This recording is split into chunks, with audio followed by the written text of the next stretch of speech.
हरि गोविन्द गोकुलनन्दन गोविन्द।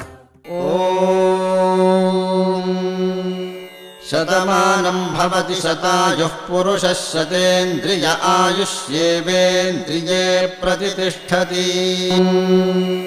शतमानं भवति शतायुः पुरुषः शतेन्द्रिय आयुष्येवेन्द्रिये प्रतिष्ठति।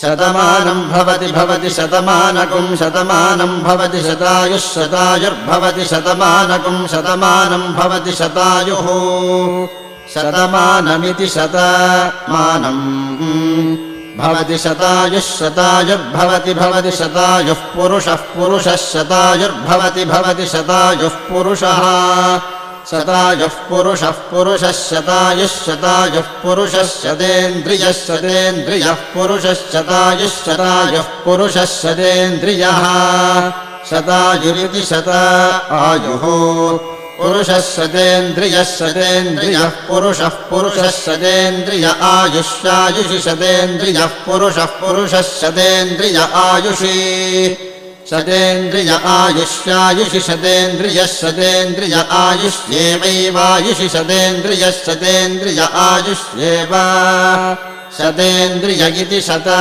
इन्द्रियः आयुष्येवैवायुष्यायुष्येवेन्द्रिय इन्द्रिय एवायुष्यायुष्